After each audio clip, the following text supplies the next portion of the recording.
Ladyface. Association. Once upon a time, the king of Benares had a royal bull elephant who was kind, patient and harmless. Along with his sweet disposition, he had a lovely gentle face. So he was affectionately known as Ladyface. One night, a gang of robbers met together just outside the elephant shed. In the darkness they talked about their plans for robbing people. They spoke of beating and killing, and bragged that they had given up ordinary goodness so they would have no pity on their victims. They used rough He-Man type gutter language, intended to scare people and show how tough they were. Since the nights were quiet, Ladyface had nothing else to do but listen to all these terrible plans and violent rough talk. He listened carefully and, as elephants do, remembered it all. Having been brought up to obey and respect human beings, he thought these men were also to be obeyed and respected, even as teachers. After this went on for several nights, Ladyface decided that the correct thing to do was to become rough and cruel.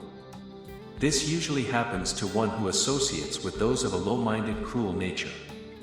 It happens especially to a gentle one who wishes to please others. A mahout is what the Indians call the special trainer and caretaker of a particular elephant. They are usually very close. Early one morning, Ladyface's mahout came to see him as usual. The elephant, his mind filled with the night's robber talk, suddenly attacked his mahout.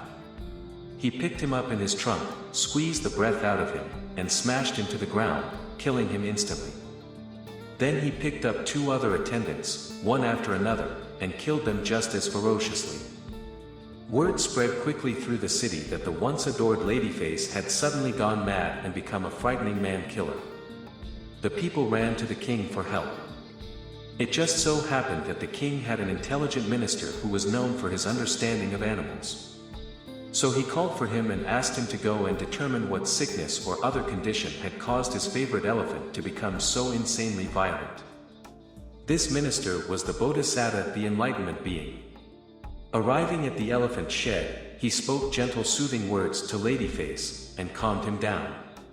He examined him and found him in perfect physical health.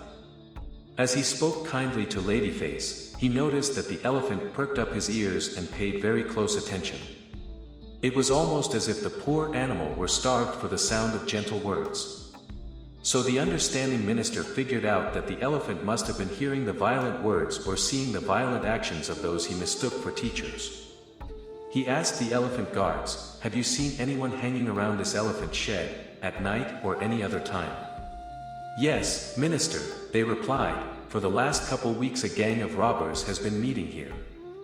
We were afraid to do anything, since they were such mean, rough characters." Ladyface could hear their every word. The minister returned immediately to the king. He said, "My lord king, your favorite elephant, Ladyface, is in perfect physical health. I have discovered that it was by hearing the rough and vulgar talk of thieves during many nights, that he has learned to be violent and cruel.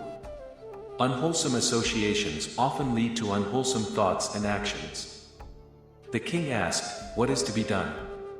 The minister said, "Well, my lord, now we must reverse the process.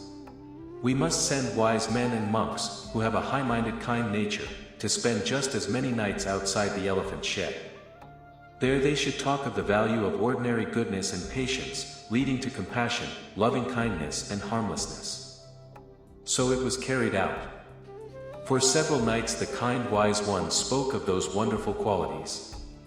They used only gentle and refined language, intended to bring peacefulness and comfort to others. Lo and behold, hearing this pleasant conversation for several nights, Ladyface the bull elephant became even more peaceful and pleasant than before. Seeing this total change, the minister reported it to the king, saying, "My lord, Ladyface is now even more harmless and sweet than before.